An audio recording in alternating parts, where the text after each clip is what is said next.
Bonjour à toutes et à tous, j'espère que vous allez bien, que vous passez une bonne journée. Bienvenue aussi au nouveau sur la chaîne. Voilà, je suis trader sur les marchés financiers et plus précisément sur le marché du Forex, ok. Et aujourd'hui, on va voir simplement les highs et les lows protégés, ok. Donc on va voir comment en fait les repérer sur le marché, comment est-ce qu'ils se forment, c'est très important. Et on va rajouter le plus de probabilités possible pour que ton biais fonctionne et pouvoir ainsi éviter toutes les erreurs classiques que font 90% des traders débutants, c'est-à-dire tout simplement shorter un marché alors qu'en fait il est en tendance haussière. Ok. Par exemple à ce niveau-là, vous voyez qu'est-ce qui se passe, vous avez le high, le low, etc. Vous voyez qu'ici on fait des plus hauts et à ce niveau-là, peut-être ce niveau-là ou ce niveau-là, vous pouvez voir un boss baissier et tout simplement commencer à shorter le marché alors que juste après vous voyez que le marché fait des plus hauts. Ok. Et ce sont ces erreurs-là qu'il faut éviter à tout prix, surtout au début, ok, parce que la tendance du marché, c'est tout simplement en fait la partie la plus importante à comprendre en trading pour pouvoir tout simplement être dans le sens des institutionnels et non le contraire. Très bien.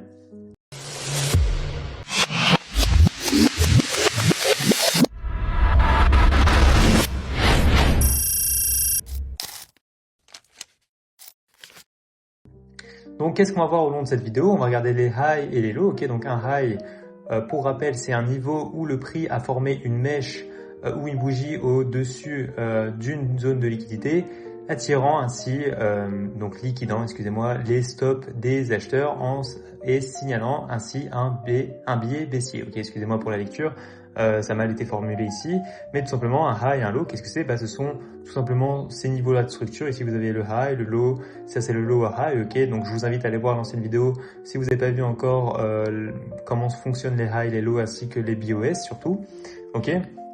Donc on va regarder comment est-ce qu'ils se forment et aussi mettre tout ça en place avec la liquidité, ok. La liquidité cachée derrière les highs et les lows protège les niveaux clés, c'est vrai, influençant les mouvements de prix et déterminant ainsi la direction future du marché, ok.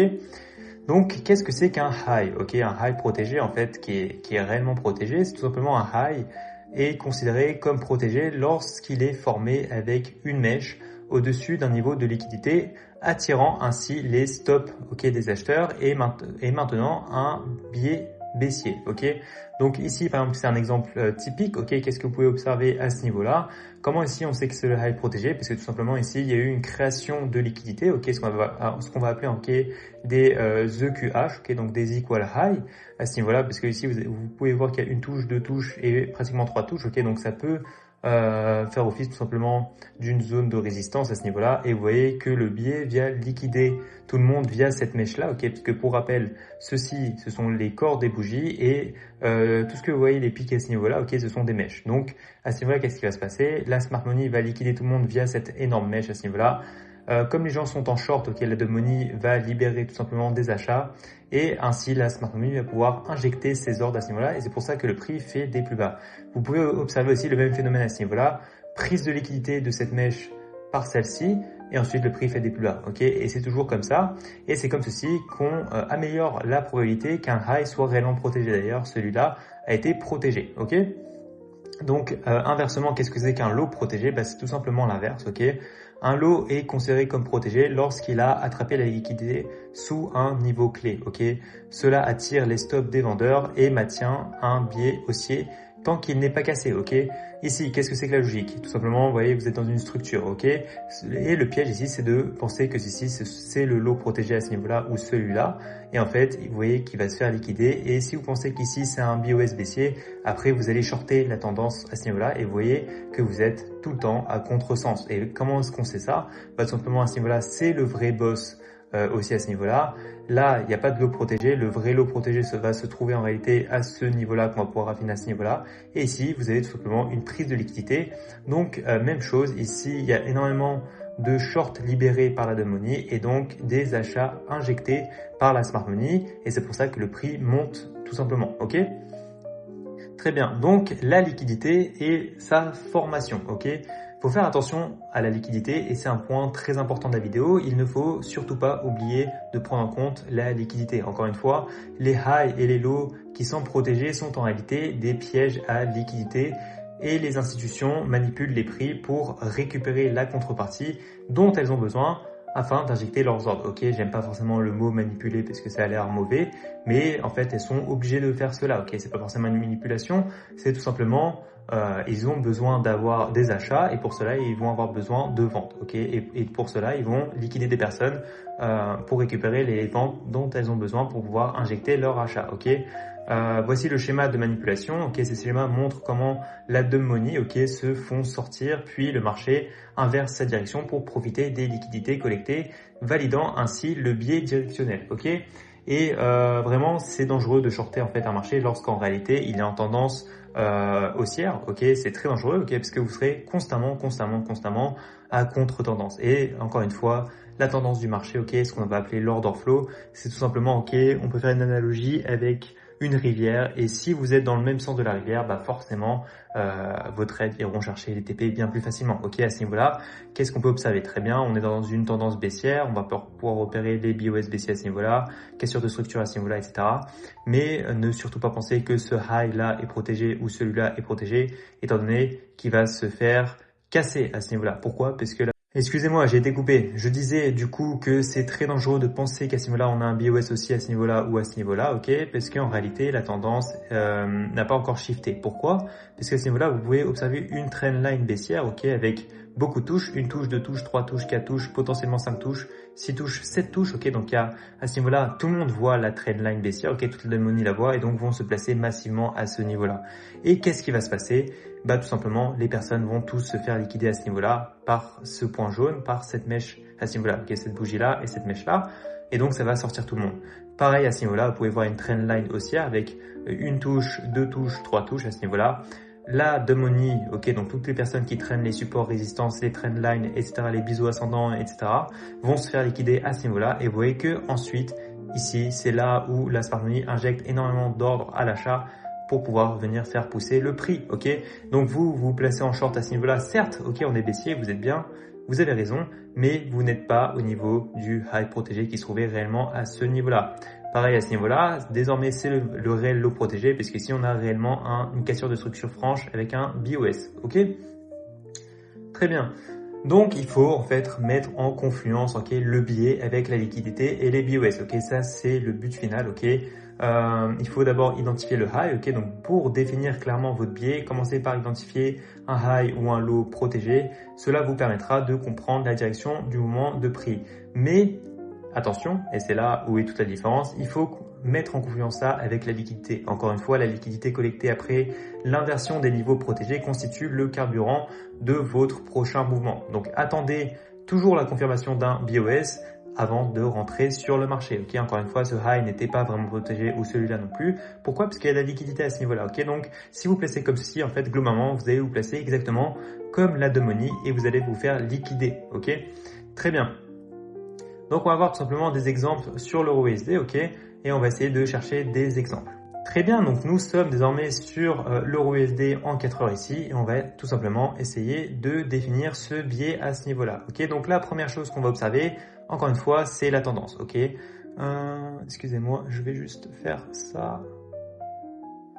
Voilà, donc la première chose à identifier, c'est la tendance. Qu'est-ce qu'on peut observer? C'est que nous sommes en tendance baissière, ok, comme ceci. Très bien, ça on a remarqué. Et comment savoir où sont nos vrais high et low protégés. Ok, ça c'est le plus important.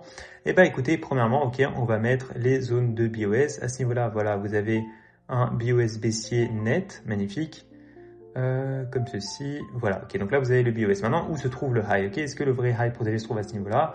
Absolument pas, parce que déjà vous pouvez observer une création de liquidité juste à ce niveau-là, ok. Maintenant, si on zoome vraiment dedans, ok, on va observer que c'est pas forcément une création de liquidité, mais bel et bien une prise, ok, de ce high à ce niveau-là. Mais il faut faire attention parce que c'est potentiellement considéré comme des EQH, ok. Donc ici, faut pas forcément se placer à ce niveau-là, ok, en trade, ok. Donc potentiellement mettre le high protégé à ce niveau-là, ok. Néanmoins, qu'est-ce qu'on va observer? C'est par la suite, on va observer d'autres BOS, ok. Par exemple, vous avez ce break of structure à ce niveau-là, magnifique. Donc là, vous avez un BOS bearish, ok. Mais attention, encore une fois, il faut faire attention de ne pas placer son high protégé à ce niveau-là. Pourquoi? Ok. Pourquoi? Et pourquoi vaut-il mieux le mettre à ce niveau-là, voire ce niveau-là, ok.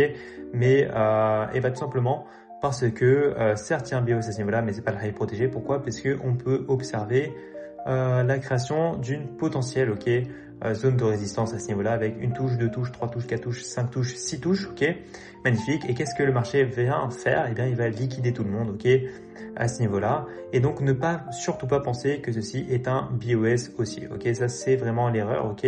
Fallait vraiment voir ceci comme une sorte de liquidité, comme ceci, ou une zone de résistance, ok. D'ailleurs, vous pouvez voir que la zone vient rebondir aussi à ce niveau-là, ok. Probablement, elle vient rebondir à d'autres niveaux, ok, parce que ça a l'air d'être une zone assez intéressante. Ok, magnifique. Donc là, la Demoney, vous voyez quelque chose comme ça. Ils te disent, ok, ça rebondit ici. Ici, ça a à peu près rebondi. Ça rebondit là. Ça rebondit un petit peu ici, ici, ici. Donc ici, ça va rebondir. Et ben non, vous voyez que tout le monde se fait liquider sur ce niveau-là. Donc, ici, c'est un high qui vient récupérer énormément de liquidité. Donc la Smart Money n'a plus de SL, entre guillemets, à aller chercher. Donc ce high est réellement protégé, ok. Et quand est-ce qu'il est réellement protégé? C'est à partir du moment où vous avez le BOS baissier, ok. À ce niveau-là, vous avez le BOS baissier, magnifique, ok. Donc encore une fois, c'est le high protégé à ce niveau-là et vous voyez qu'on vient pas le casser, ok, magnifique. Par contre, la chose à ne absolument pas faire, c'est penser que ce high-là est protégé, donc trop le raffiner, ok. C'est dangereux, ok. Pourquoi? Parce qu'à ce niveau-là, qu'est-ce qu'on peut observer? La création d'une trendline comme ceci, ok. Donc c'est logique en fait qu'on a une prise de liquidité à ce niveau-là. Donc vous vous dites, ok, magnifique, là on a un autre BOS baissier. On va pouvoir mettre notre high protégé sur ce niveau-là, pas celui-là, excusez-moi, celui-là. Ok, certes, là, ici, ça peut être quelque chose de probable. Néanmoins, encore une fois, la même chose qu'à ce niveau-là. Qu'est-ce qu'on peut observer? C'est potentiellement quelque chose comme un support, ok, à ce niveau-là. Et qu'est-ce que vous voyez? Ce support vient se faire casser à ce niveau-là. Et là, on a réellement le BOS qui vient se faire, ok, et non pas par une prise de liquidité. En plus, à ce niveau-là, c'est pas vraiment un boss, ni à ce niveau-là, c'est plus des créations de liquidité, ok. Ici, vous voyez ce qu'on appelle des equal low, ok. Donc, c'est plus de la liquidité. Et ça aussi, c'est pas réellement des BOS, parce qu'encore une fois, une BOS doit être formée par une bougie forte, ok. À ce niveau-là, c'était fait par la bougie, le corps de la bougie, non pas la mèche. Ici, c'est une prise de liquidité. Et à ce niveau-là aussi, c'est une prise de liquidité. Sauf qu'à partir de ce moment-là, on va voir que ce sont des bougies qui viennent casser. Magnifique. Et donc, le vrai high protégé ne se trouvait pas à ce niveau-là, mais à ce niveau-là, ok. Et encore une fois, voilà, c'est ça qui est intéressant à comprendre, parce que si vous avez bien compris ce principe-là de liquidité, ok, bah vous aurez pu tout simplement vous placer comme ceci, avec un high protégé sur ce high-là, ok, avec un SL protégé, et vous aurez pu short le marché pour aller chercher l'order flow qui se trouvait à ce niveau-là, voire un petit peu plus loin sans problème, ok. Qu'est-ce qui va se passer par la suite? Par la suite, ok, c'est assez intéressant. Là, on est baissier, on crée un boss baissier, magnifique. Donc, le high protégé se trouve à ce niveau-là, qu'on va peut-être potentiellement raffiner à ce niveau-là. Le problème, c'est qu'il y aura un shift de structure, ok, ça peut arriver, bien évidemment, ok, ça fait partie du jeu. Donc, à ce niveau-là, le high protégé, on aurait pu le mettre à ce niveau-là. Et donc, il y a eu la cassure d'un BOS bullish et on va observer qu'est-ce qui va se passer. Ok, pour être assez rapide, ok, à ce niveau-là, on pourra mettre le lot protégé à ce niveau-là ou à ce niveau-là, ok, peu importe. On va pouvoir le mettre là, ok, pourquoi? Parce que je sais pas si on va vraiment pouvoir le mettre là. Bon, là, il est assez raffiné, ok, on va pouvoir le mettre sur ce niveau-là, ok, pour commencer. Vous voyez? Magnifique. Qu'est-ce qui va se passer? Le prix fait des plus hauts, etc., etc. Mais qu'est-ce qu'on va pouvoir observer? Globalement, ici, création de liquidité de trendline, ok? Donc, ne surtout pas penser que ce lot-là ou ce lot-là semble protégé, parce qu'à ce niveau-là, voilà, si vous avez mis votre lot protégé à ce niveau-là, vous vous faites casser, vous pensez qu'on a shift de structure, donc on est passé désormais baissier, et vous, pour vous, tout simplement, votre scénario dans vos têtes, c'est qu'on va toujours bel et bien faire des plus bas, alors que c'est pas le cas, ok? Et ça, c'est très important à comprendre, ok? Création de liquidité, il y aura forcément après des prises de liquidité massives, comme ici, et après, on crée le boss à ce niveau-là, et ensuite, on refait des plus hauts, etc., etc., etc., ok? Vous avez la même création de liquidité à ce niveau-là.